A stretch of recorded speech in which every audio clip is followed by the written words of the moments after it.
ব্লগে টপিকটা কি ছিল সেটা আমার টাইটেল আর থাম্বনেল দেখেই তোমরা বুঝতে পেরেছো। তাই আর নতুন করে কিছু বললাম না, আর আমি খুবই ব্যস্ত ছিলাম যে কারণে ফ্রেশলি ভাবে তোমাদের ইন্ট্রো দিতে পারিনি, তাই ট্রেনের মধ্যে আমাকে ব্লগটা স্টার্ট করতে হয়েছে। আর এখন বাজছিল সকাল 6:30, যার কাছে 6:30 মানে এক প্রহর রাত। আর তোমরা হয়তো অনেকেই জানো যে আমার বোনের বাড়ি ধুবুলিয়া, তো সোজা নেমে পড়লাম আমরা ধুবুলিয়াতে। আর আমরা এসেছিলাম আমার বড় জেঠিমা, একটা কাকিমণি, আমার ঠাকুমা, আমার ছেলে, আমার মা আর এই সেই নদীটার নাম হচ্ছে জলঙ্গি নদী, যতদূর আমার মনে রয়েছে। এই নদীটার জন্য আমার বোন আমার বাড়ি প্লাস আমার মায়ের বাড়ি কোথাও যেতে পারিনি, কারণ প্রেগন্যান্সি অবস্থায় নাকি নদী পারাপারি করতে নেই। আর নদী পারাপারি বলতে আগে এখানে নৌকা পারাপারি হতো, কিন্তু এখন বাঁশের ব্রিজ করেছে, তো ব্রিজ দিয়ে ওঠার পরও একটা টোটো করতে হয়, সেই এক টোটো সোজা বোনের বাড়ি চলে এসে দেখলাম বাইরের সব কাটাকুটো করছে, রান্না বান্না জোগাড়জান্তি হচ্ছে। আর আমার ছেলে তো বেজায় খুশি, কারণ নতুন জায়গা দেখেছে, তো তাই খুব খুশি, নিজের মতো খেলা করছে। আর এই যে আমার ছোট বোন এবার আমার ছেলেকে নিয়ে কাঁধে করে ঘুরে বেড়াচ্ছে। তো যাই হোক, তারপরে বোনকে সাজাতে বসে পড়লাম। আর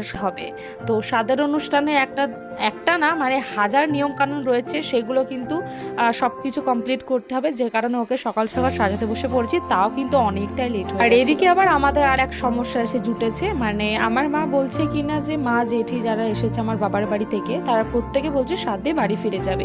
এবার মেঘের অবস্থাও খুব একটা ভালো ছিল না, এবার মা গেলে আমিও চলে যাব, আমি সিদ্ধান্ত নিয়েছি, কারণ আমার একটা ছোট বাচ্চা রয়েছে। কিন্তু কোনো অচেনা জায়গায় গেলে আমি আমার ছেলেকে নিয়ে একদমই একা সামলাতে পারি না, তাই ভেবেছিলাম আমি মা গেলে আমি ফিরে যাব।